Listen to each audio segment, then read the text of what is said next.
오늘 여러분과 함께 희생 제물보다 뛰어나신 예수님에 대해서 말씀을 나누도록 하겠습니다. 우리는 십자가에 달려 돌아가신 주님을 생각하면서 왜 독생자이신 예수님만이 십자가의 제물로 돌아가셔야만 할까라는 생각을 해볼 때가 있습니다. 구약시대처럼 다른 사람들의 죄를 위해서 짐승이라든지 또한 그렇지 않은 가장 큰 동물이라든지 또한 가장 부자나 또한 지식으로 뛰어난 사람이 대신할 수 없었을까라는 생각을 해보게 됩니다. 그러나 세상 사람들의 죄를 위해서는 예수님만 십자가의 희생 제물이 되셔야만 했습니다. 예수님만이 죄인들을 의롭게 하여 하나님 앞에 가까이 나아갈 수 있기 때문에 그렇습니다. 예수님 외에 다른 어떤 제물들을 드린다 하여도 그것은 이미 구약 성경을 통해서 우리가 배운 것처럼 일시적으로 용서가 되기 때문에 반복적으로 제사를 드려야만 하는 불완전한 제물이기 때문에 그렇습니다. 그러나 예수님은 다른 어떤 희생물보다 뛰어나고 탁월하고 완전한 제물이 되시기 때문에 주님이 여러분과 저를 대신하여 십자가에 달려 돌아가시게 된 것입니다. 그렇다면 오늘 본문을 통해서 희생제물, 구약시대 이 엄청난 희생제물을 드렸는데 그보다 뛰어나신 예수님. 첫째, 예수님은 백성들의 죄를 사해 주시기 위해 더 좋은 제물로 자신을 드리셨습니다. 더 좋은 제물로.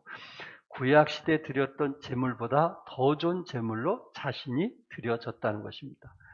23절에 그러므로 하늘에 있는 것들의 모형은 하늘에 있는 것들의 모형, 상징이라고 말할 수도 있고요. 또한 이제 그림자라고 말할 수도 있고 모형물이라고 말할 수도 있는데 23절에 보니까 하늘에 있는 것들의 모형, 또 하나는 하늘에 있는 것들, 이렇게 두 가지로 표현을 하고 있습니다. 하늘에 있는 것들의 모형은 모형물이나 그림자라고 제가 말씀을 드렸어요. 그래서 이 모형, 하늘에 있는 것들의 모형으로 구약시대의 성막에서 제사 드렸던 그 첫 언약으로는 물론 구약시대 모형을 위해서는 충분했다는 것입니다. 대제사장이 짐승들의 피를 해마다 지성소에 뿌림으로 백성들의 죄가 용서되었거든요.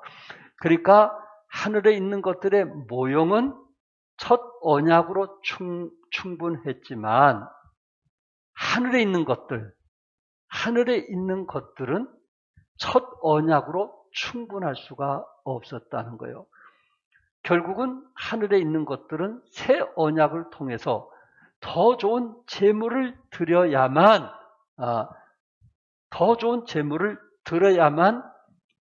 그 모든 죄의 문제가 해결될 수 있다는 것입니다. 이 땅의 첫 언약, 성막, 동물의 피, 이것이 모형이라고 말씀을 드렸는데 이런 여러 가지들은 전부 하늘의 영원한 것들의 모형입니다. 그 모형들은 어떻게 보면 동물의 피로 행하는 정결 예식을 통해서 깨끗하여지지만 23절에 말하고 있는 하늘의 것들은 동물의 피로 깨끗하게 될 수 없다는 거예요. 그래서 하나님께서 더 좋은 제물, 더 좋은 희생 제물, 나은 희생 제물인 예수님을 통해서 계획하셨던 것입니다. 여기에 모형과 또한 하늘의 것들이 무엇인지 아시겠죠? 모형이라는 것은 이 땅에 세워진 것이지만은 하늘의 것들은 하늘에 이제 존재할 것을 말씀하고 있는데 하늘에 있는 그것들을 위해서 더 좋은 제물을 드려야만 했습니다. 그렇다면 하늘에 있는 그것들은 무엇일까요? 결국 하나님께 속한 것들을 말할 수 있는데, 하늘은 하나님의 보좌와 그분의 통치가 나타나는 곳입니다. 하나님의 나라는 죄가 있어서는 안 되는 곳입니다.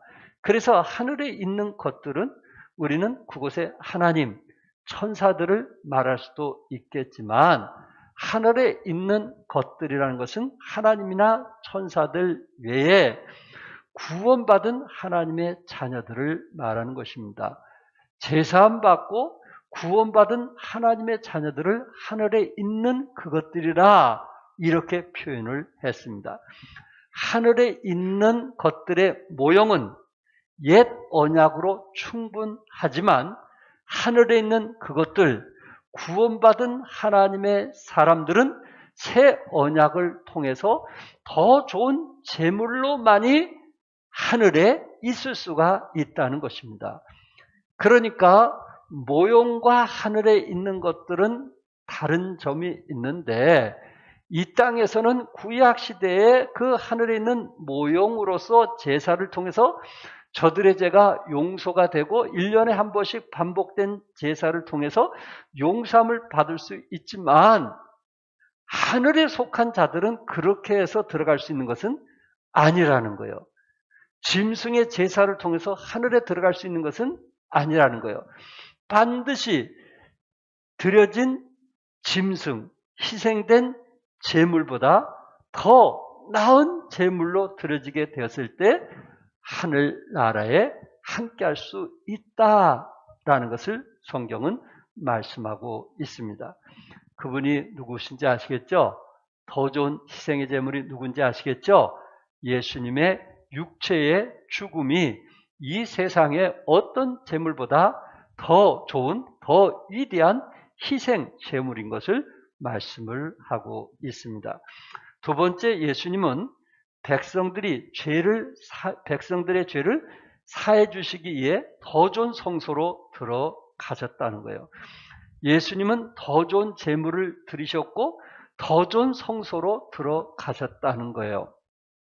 24절에 그리스도께서는 참것의 그림자인 손으로 만든 성소에 들어가지 아니하시고 바로 그 하늘에 들어가사 이제 우리를 위하여 하나님 앞에 나타나시고, 여기에 보니까 손으로 만든 성소가 아닌 하나님이 이제 함께 하시는 그 성소에 들어가서 우리를 위하여 하나님 앞에 나타나셨다, 이렇게 말씀하고 있습니다. 우리 주님을 통해서 여러분과 저를 위하여 더 좋은 성소로 들어가셨는데, 그 더 좋은 성소는 뭘로 만든 것이 아니에요? 손으로 만든 성소가 아니라는 거예요. 그것은 하나님이 계신 하늘의 영원한 성소에 들어가셨다는 말씀입니다. 구약의 성도들은 하나님의 보장으로 하늘에 있으나 실제 그들의 죄는 사해진 것이 아니기 때문에 반드시 의인의 피로 속죄되어야만 했습니다. 물론 하나님의 어린 양은 창세부터 정해진 희생 양이지만 그 속죄는 시간 속에서 나타나야 주의 백성의 죄가 완전하게 제거될 수 있습니다. 그래서 완전한 의인이신 예수님이 대제사장으로 오셔서 성소의 휘장을 찢으시고 하늘에 올라가셔서 우리를 위하여 하나님 보좌 앞에 나타나셨도다.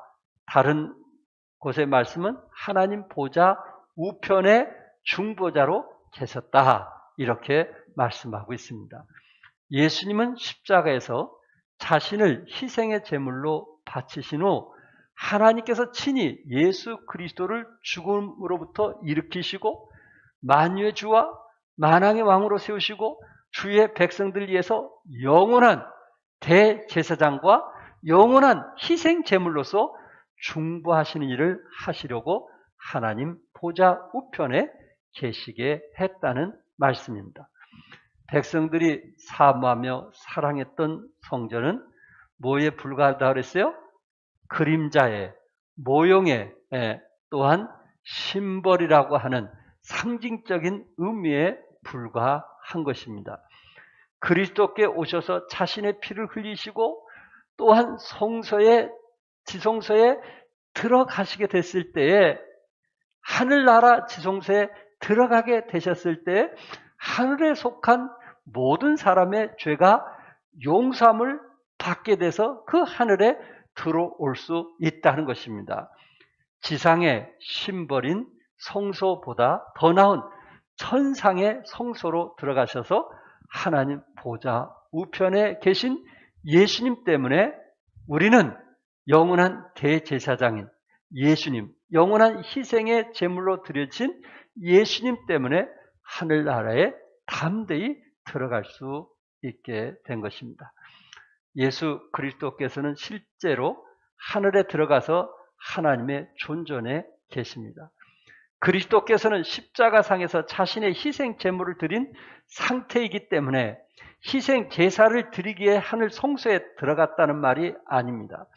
하나님 앞에서 믿음으로 구원받은 하나님의 자녀들을 위하여 무하기 하여 영원한 희생 제물로서 중보하시기 위하여 우리를 그곳에 이끌어 가기 위하여 하나님 보좌 우편에 계셨다는 말씀입니다. 그래서 본문에서는 이 첫 언약, 이해되시겠죠? 옛 언약, 첫 언약을 그림자라고 하였고요. 예수님을 새 언약으로서 실체로 말씀하고 있습니다. 예수님은 그림자가 아닌 실체로 이 땅에 오셔서 십자가에 죽으시고 피 흘리심으로 우리들의 죄를 사해 주시고 하늘나라로 올라가신 것입니다. 히브리서 7장 22절에 이와 같이 예수는 무슨 보증이 되셨느라 했어요? 더 좋은 언약의 보증이 되셨느니라고 했어요. 하나님께서 사실 모세를 통해서 이 성막이라는 것은 하나님의 언약이거든요. 이 성막을 통해서만 죄가 용서함을 받을 수 있고요. 이 성막을 통해서 하나님은 선민이라고 부르게 되었거든요. 그런데 우리 예수님은 그 모세에게 주신 그 성막에 맺어진 언약보다 더 좋은 언약의 보증이 되셨다 그랬어요. 더 좋은 언약의 보증. 그러니까 그림자와 같은 성막, 또한 그림자와 같은 모세, 아론, 제사장, 이거에 비하면 예수님은 더 좋은 언약의 보증이 되어서 여러분과 저를 구원하시고 하늘나라에 가게 하셨다는 말씀입니다. 예수님은 더 좋은 언약의 보증이 되셨어요. 첫 언약보다 더 좋은 새 언약이 되셨습니다. 지상의 성막이나 지성소보다는 더 좋은 하늘나라의 지성소로 입성하셨습니다. 더 좋은 예물로, 더 나은 성막으로, 더 뛰어난 지성소로 들어가신 것은 지상의 성막은 온전하지 못하기 때문에 그렇습니다. 히브리서 10장 1절에 한번 같이 읽어볼까요? 시작. 율법은 장차 온 좋은 일의 그림자일 뿐이요 참 형상이 아니므로 해마다 늘 드리는 같은 제사로는 나오는 자들을 언제나 온전하게 할 수 없느니라. 장막을 통해서 또한 이제 대제사장인 이 모세와 아론을 통해서 저들이 1년에 한 번씩 죄를 용서를 하기는 했지만은 해마다 늘 드리는 같은 제사로 나오는 자들을 언제나 온전하게 할 수 없다는 거예요. 왜? 그것은 실체가 아닌 뭐에 불과하기 때문에? 그림자에 불과하기 때문에. 그러니까 율법도 그림자에 불과하다는 거 아시겠죠? 예수님이 오심으로 율법이 사라진 거 아시겠죠? 그래서 율법이나 장막의 모든 것은 이 히브리서에서 철저하게 말씀하고 있는 것은 다른 데는 이런 말씀이 기록되지 않는데 이 히브리에서는 철저하게 그 율법이나 장막이 그림자에 불과하다. 그것이 실체가 아니다 하는 것을 아주 철저히 말씀해주고 있고, 유대인들이 아무리 대제사장이나 또한 제사장을 통해서 또한 성막에 제사를 드린다 할지라도 그 제사를 통해서 너희들은 구원받을 수 없다. 그러니 다시 유대인으로 돌아가지 말라 하면서 그 구원받은 자들에게 예수님만이 우리를 온전케 할 수 있는 것이지, 그림자의 성막은 우리를 온전하게 할 수 없고 해마다 제사를 드려야만 된다 하는 것을 히브리서 기자는 우리에게 확신 있게 말씀을 해주고 있는 것입니다. 그렇다면 그 실체가 언제 드러났을까요? 바로 예수님께서 이 땅에 2021년 전에 오심을 통해서 예수님의 실체가 드러나게 된 것입니다. 히브리서 8장 13절에요. 새 언약이라 말씀하셨음에, 이제 새 언약이 뭔지 아시겠죠? 예수님의 십자가에 죽으심이요. 그러나 첫 언약은, 옛 언약은 낡아지게 하신 것이니 낡아지고 새하는 것은 없어져 가는 것이니라 확실하게 말하고 있지 않아요? 그러니까 구약시대의 성막은 새 언약이신 예수님의 오심으로 낡아지고 새하여지고 그것은 없어져 가는 것이라고 그랬어요. 아멘. 그래서 우리는 성막을 통해서 예수님의 그 실체를 봐야지 그 그림자를 봐서는 안 된다는 거예요. 성막을 통해서 그 예수님의 실체를 발견하지 않으면 성막이라는 게 의미가 없다는 거예요. 왜? 그 성막 자체는 낡아지고 새해지고 없어지는 거기 때문에 그것은 하나도 우리에게 도움이 되지 않아요. 그것은 단지 그림자로 필요한 존재지, 우리는 실체이신 예수님을 그 성막인 그림자를 통해서 볼 수 있어야 된다는 것입니다. 그러므로 율법도 없어지고 성막도 없어지고 성소나 지성소도 없어지고 또한 그 안에 있는 법궤도 없어졌어요. 첫 언약 대신 새 언약이신 예수님이 이 땅에 오셨기 때문에 그렇습니다. 새 언약을 이루기 위해서 예수님이 육신을 입고 이 세상에 오셨습니다. 그리스도의 피는 단 한 번으로 믿는 자들을 의롭게 하는 능력이 있어요. 단 몇 번으로? 한 번으로. 여러분들도 한 번으로 하나님의 자녀가 된 것을 믿으시기 바랍니다. 구약시대처럼 반복해서 드리는 제사로 의료주는 것이 아니고 예수님이 단 한 번으로 믿는 자들을 의롭게 하셨어요. 그리스도의 피는 단 한 번으로 누구든지 구원받게 되고 누구든지 하나님의 자녀가 될 수 있게 한 것입니다. 첫 언약은 그림자였지만 새 언약은 실체입니다. 예수님은 실체로 나타나셔서 여러분과 저를 위하여 영원한 속죄를 이루셨다는 확신을 우리에게 주고 있는 것입니다. 그래서 복음이 분명하지 않는 사람들은 이 히브리서를 통해서 복음의 분명함을 깨닫게 주는 것입니다. 히브리서 9장 12절에 자기 피로 무슨 속죄를 이뤘다 그랬어요? 영원한 속죄를 이뤘어요. 영원한 속죄. 예. 우리가 알고 있는 말씀이지만 정말 우리 안에 또한 확신을 가져주고 또한 이 말씀 때문에 우리 안에 좀 더 담대함을 주지 않나요? 영원한 속죄. 비록 우리가 쓰러지고 넘어지고 죄를 짓기도 하고 하나님을 기쁘게 하지 못하는 삶을 살 수도 있을지라도 예수님의 피로 우리를 구원하실 때 영원한 속죄를 이루셨다는 거. 예수님의 피는 그만큼 영원한 속죄를 이룰 수 있는 능력이 있다는 거. 모세나 아론은 1년에 한 번씩 대제사장으로서 피를 가지고 피를 뿌림으로 백성들의 죄를 용서할 수 있지만은 영원히 속죄할 수 없는, 매해마다 제사를 드려야만 되지만 우리 예수님은 단 한 번의 피를 흘리심으로 여러분과 저를 영원한 속죄를 이루셨다는 말씀입니다. 예수님께서는 우리 죄의 빚의 보증자가 되시어 우리가 당해야 할 심판을 십자가에서 대신 당하시고 우리 죄의 빚에서 해방시키신 분이십니다. 그러므로 새 언약을 통해서 새로운 피조물이 된 그리스도인들은 이런 엄청난 대가를 치른 만큼 우리 주님께서 그리스도 안에 있는 자는 무슨 피조물이라 했어요? 새로운 피조물이 되었다는 것은 새로운 삶을 산다는 거예요? 옛 삶을 산다는 거예요? 새로운 삶을 산다는 거예요.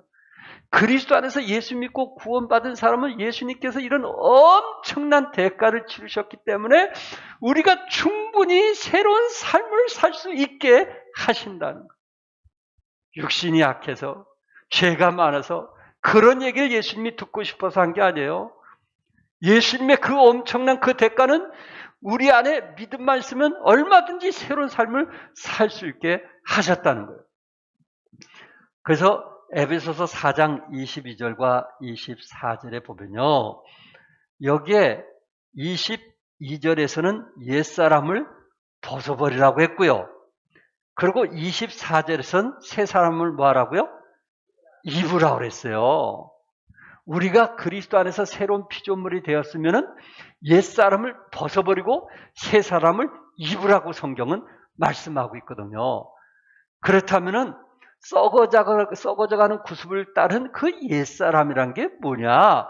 그 옛사람을 벗어버리라고 했을 때 5장 25절에서는 거짓을 버리라는 거예요. 이제는 거짓말하지 말라는 거예요. 선한 거짓말도 하지 말라는 거예요. 뭘 버리라는 거예요? 거짓을 버리는, 이게 옛사람을 버렸다는 거예요. 자꾸만 거짓말하지 말라는 거예요. 거짓을 버리라는 거예요. 26절에서는 분을 내어도 뭐는 짓지 말라? 죄는 짓지 말라. 그러니까 분은 낼 수 있어요. 그 순간. 그러나 뭐는 지면 안 돼요? 죄는 짓지 말라고 그랬어요. 그게 옛사람을 벗어버리는 거예요. 27절에서는 마귀에게 틈을 주지 말라고 했고 28절은 도둑질하지 말라고 그랬어요. 도둑질. 혹시 예수 믿는 사람들 가운데 도둑질하는 사람들이 있을 수도 있잖아요. 정치인들 보면은 참 그렇게 남의 것을 빼앗아서 도둑질하는 사람이 있잖아요. 부한 사람이 남의 거를 더 도둑질 하잖아요. 성경은 그렇게 살지 말라는 거예요. 오히려 가난한 자에게 선한 일을 하고 선한 말을 하라고 성경은 말씀을 하고 있습니다. 내면적으로는 에베소 4장 31절에 너희는 모든 악독과 노함과 분냄과 떠드는 것과 비방하는 것을 모든 악의와 함께 버리라, 이렇게 말씀했어요. 그러면서 우리가 그리스도 안에서 영원한 속죄를 이제 이뤘다면은 새 사람을 이루라고 했는데 이 새 사람을 입으라는 말씀을요, 에베소서 4장 32절에 이렇게 말씀했어요. 서로 친절하게 하며 불쌍히 여기며 서로 용서하기를 하나님이 그리스도 안에서 너희를 용서한 같이 하라, 이렇게 말씀하고 있어요. 영원한 속죄는요, 이거는 결코 가벼운 대가가 아니에요. 우리 하나님께서 자신이 육신을 입고 이 땅에 오셔서 여러분과 죄를 위해서 십자가에 달려 돌아가신 엄청난 대가예요. 우리 하나님께서 만물 창조하신 거 아시죠? 우주가 얼마나 크다는 거 제가 말씀드렸죠? 우주가 얼마나 크다는 거 말씀드리셨죠? 지구는 거기에 보면은 먼지에 불과하다고 그랬죠? 그 우주를 만드신 하나님께서 그분 자신이 육신을 입고 이 땅에 오셔서 여러분과 나를 위하여 대신 죽으심으로 우리에게 영원한 속죄를 이루셨다는 거예요. 그러니까 이 대가가 얼마나 엄청나게 크겠어요? 그러면서 우리에게 옛것을 벗어버리고 우리는 그리스도 안에서 새 사람을 입으라고 말씀했어요. 우리는 능히 할 수 있는 일이에요. 서로 친절하게 하고 불쌍히 여기고 용서하기를 하나님이 그리스도 안에서 너희를 용서한 같이 충분히 할 수 있는 그런 하나님께서 우리에게 지금 말씀하고 있는 거예요. 영국 빅토리아 여왕의 아버지인 켄트 공작은 신실한 그리스도인자 훌륭한 정치인이었다고 합니다. 근데 이분은 훌륭한 정치인이었는데 이 켄트 공작이 이제 중병에 걸려 임종이 가까웠다는 소식을 듣고 주위에 있는 많은 분들이 찾아와서 위로도 하고 격려를 해줬어요. 켄트 공작을 잘 아는 한 귀족이 이제 찾아와서 좀 위로한답시고, 공작은 높은 위치에 있으면서도 항상 서민을 생각하는 정치를 펼쳤습니다. 청렴하면서도 품위를 잊지 않았고 자비로우면서도 원칙을 지키신 분이었습니다. 이렇게 훌륭한 분이 죽어서 천국에 가지 않는다면 어떤 분이 갈 수 있겠습니까? 라고 이야기를 했어요. 이 말을 듣던 켄트 공작은 이렇게 말을 했어요. 칭찬은 감사합니다만 제가 구원을 받은 것은 훌륭한 일들을 해서가 아닙니다. 바로 내가 죄인이기 때문입니다. 죄인이기 때문에 구원받았다는 거죠. 병든 자에게 의사가 필요하고 죄인에게 자비와 은혜가 필요하듯이 하나님은 나 같은 죄인을 용서하기 위하여 예수님을 보내주셨습니다. 나의 공로와 선행과는 아무 상관이 없습니다. 맞습니까? 나의 공로와 선행과 관계없이 하나님이 나를 구원해 주셨어요. 우리가 선행을 한다고 해서 우리가 공로가 있다 해서 있으면 얼마나 있고 선행하면 얼마나 행하겠어요. 그거를 통해서 우리는 천국 갈 자격도 되지 않는 거예요. 그런 엄청난 대가를 치러주면서 우리를 구원해 주셨기 때문에 우리 입술에 늘 전적인 이것이 하나님의 뭐라고 고백해요? 은혜라고 고백하는 거예요. 그러므로 사랑하는 성도 여러분, 우리 주님께서 여러분에게 영원한 속죄를 이루어 주셨다고 믿는다면 이제 우리는 옛사람을 벗어버리고 새 사람을 입으라는 그 말씀에 순종하시기 바랍니다. 성령께서 얼마든지 새 사람을 통해서 다른 사람에게 친절하게 하고 불쌍히 여기고 용서하기를 이제 주님이 하신 것 같처럼 할 수 있도록 하시는 분이라는 것. 만물을 창조하신 분이 우리 마음속에 성령님을 허락해 주신 분이 못하시겠어요? 내가 그렇게 선택하지 않기 때문에 그런 거지, 내가 그런 마음을 가진다면 어떤 누구를 만나든지 친절하게 불쌍히 여길 수 있지 않겠느냐 이거예요. 그런 이유 때문에 여러분과 저를 영원한 속죄를 이루었다는 거예요. 그러니까 우리가 영원한 속죄에 대해서 우리 마음에 감사함이 있죠? 고마움이 있죠? 기쁨이 있죠? 그러면서 그 영원한 속죄를 이룰 수밖에 없었던 이유가 뭔가? 하나님께서는 세상의 죄는 벗어버리고 새 옷을 입으라는 그 말씀을 우리가 상기하면서 그렇구나 하루하루 살아갈 수 있을 때 정말 그리스도의 형상을 닮아가면서 살아가자는 그러한 결심이 있으시기를 바랍니다. 세 번째, 예수님은 그 십자가의 죽으심으로 우리의 모든 죄를 사해 주셨다는 거예요. 26절에 우리 한번 같이 읽어볼까요? 시작. 그리하면 그가 세상을 창조한 때부터 자주 고난을 받았어야 할 것이로되 이제 자기를 단번에 제물로 드려 죄를 없이 하시려고 세상 끝에 나타나셨느니라. 그러니까 만약에 첫 언약으로 계속했다면은 예수님은 결국 자주 고난을 받았어야 할 것이지만 이제 자기를 단번에 제물로 드려 죄를 없이 하시려고 세상 끝에 나타나셨다. 이렇게 말씀하고 있습니다.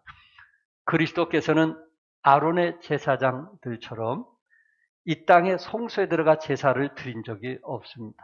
맞죠? 예수님은 성전에 가서 제사를 드려본 적이 없어요. 예수님은 흠없고 점없는 어린 양으로 십자가상에서 자신을 드리심으로 영원한 희생 제물이 되셨어요. 예수님은 절대 희생 제물을 가지고 드리신 분이 아니고 자신이 희생 제물이라는 것을 아시기 때문에 자신이 영원한 희생 제물의 그 희생 제물이 되셔서 백성들의 모든 죄를 사해 주셨습니다. 그리고 부활하신 후 40일이 지난 뒤에 하늘로 승천하셨습니다. 승천하신 예수 그리스도께서는 지금 영원한 대제사장으로서 우리를 위하여 하나님 앞에서 중보하고 계십니다.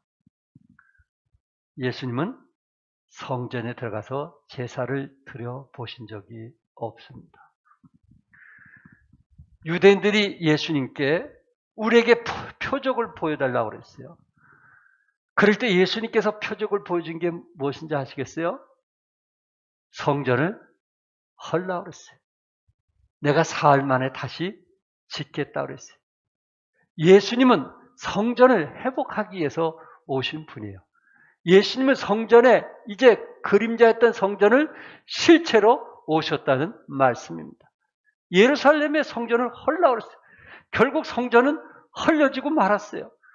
예수님은 3일 만에 부활하심을 통해서 자신의 육체가 3일 만에 부활할 것을 성전 비유로 말씀했다고 성경은 말씀하고 있습니다. 예수님은 해마다 죄를 용서하시는 분이 아니십니다. 단 한 번으로 우리의 모든 죄를 영원히 속죄하여 주셨습니다.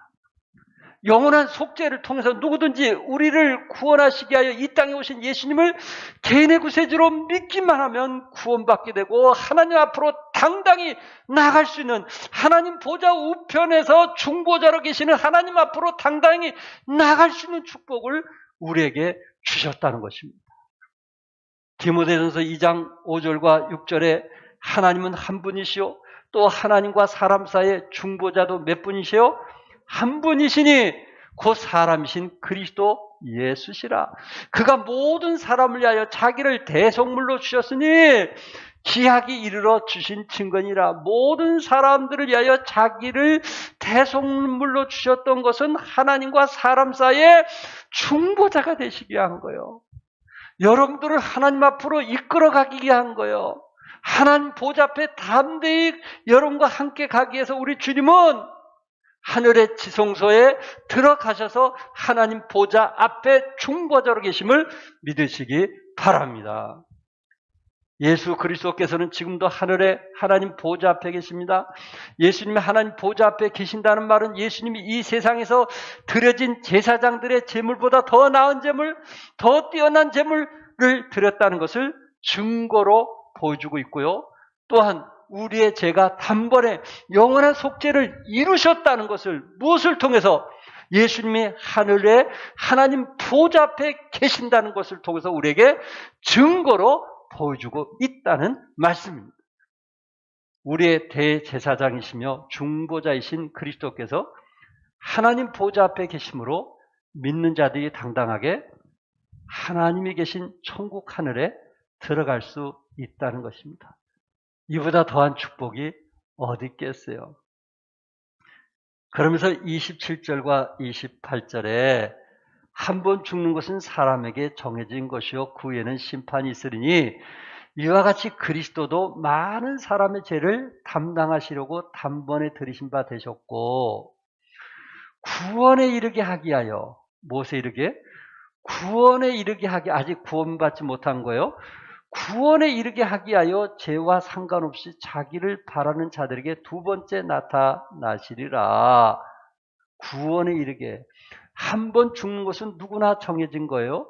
죽음을 피해 갈 사람은 아무도 없어요. 죽음 후에는 반드시 심판이 있어요. 배포자 심판이 있어요. 구원받은 사람들을 위해서는 상급을 위한 행위에 대한 심판이 성경에 있다고 말씀하고 있습니다.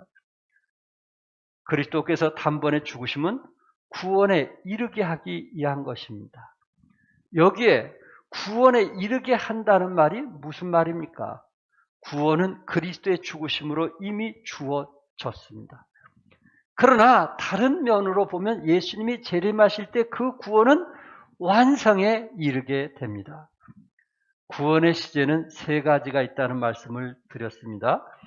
여러분이 예수님을 믿는 순간 그것을 우리가 과거로 본다면 그것을 우리는 칭이라고 합니다. 이걸 갖고 영적인 구원이라고 해요. 오늘 죽어도 우리는 천국 갈 수 있어요? 없어요? 있어요. 그것은 우리의 행위로 된 것이 아니고 전적인 하나님의 은혜로 된 것을 믿습니다. 우리는 칭의, 의로운 사람 됐어요. 오늘 죽어도 천국 갈 수 있어요. 비록 우리가 실수하고 넘어질지라도 우리는 천국 가는 것은 틀림없어요. 그러나 현재는 여기에 또 두 번째 그 구원을 얘기할 때는 성화를 말하는 거예요. 우리 육신이 있기 때문에 완전하지가 않기 때문에 이 육신이 그리스도의 형상을 닮아가는 것을 말하고 있고요. 미래는 우리 몸이 우리 주님 오실 때 영원한 몸으로 들림받게 되는 것을 말하고 있는 거예요. 그래서 자기를 바라는 자들에게 두 번째 나타나시라고 했는데 자기를 바라는 자들이란 것은 주님의 강림을 간절히 고대하는 자들을 말하고 있거든요.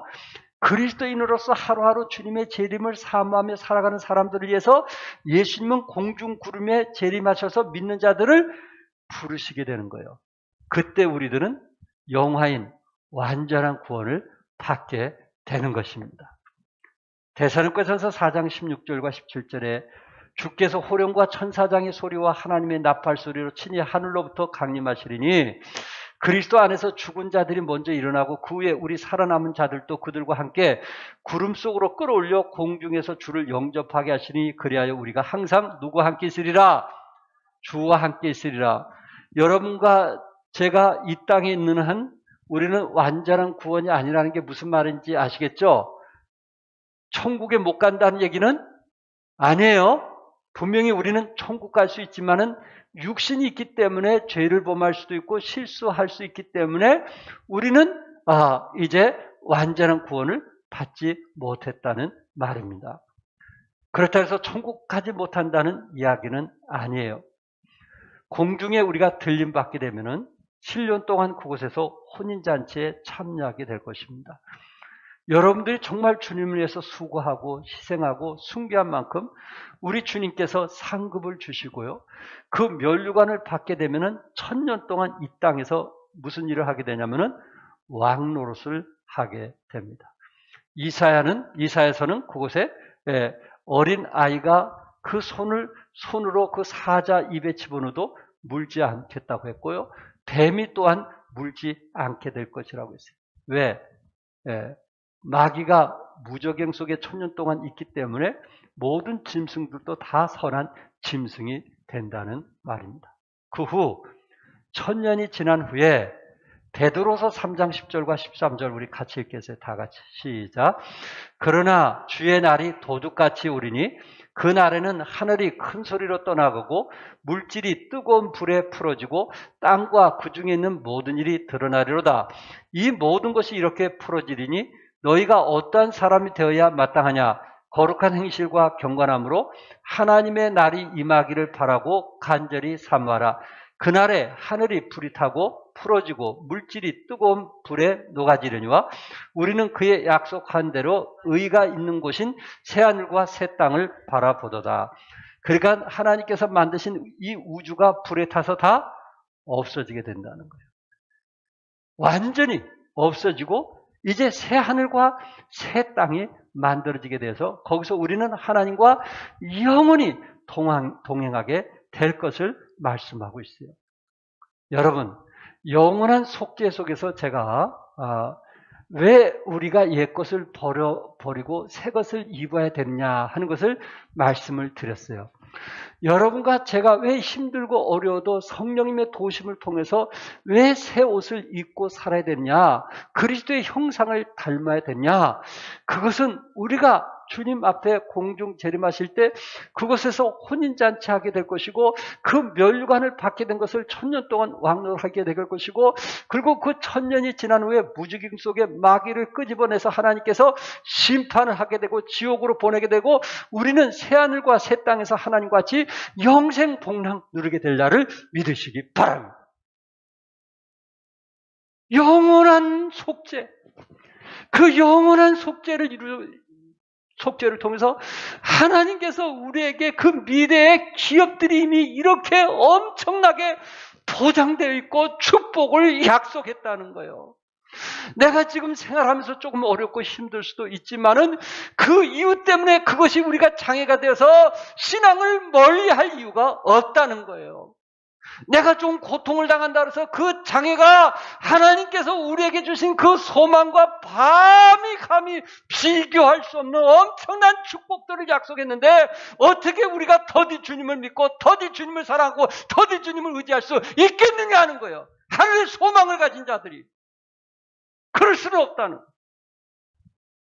확신이 없다면 그럴 수 있겠죠.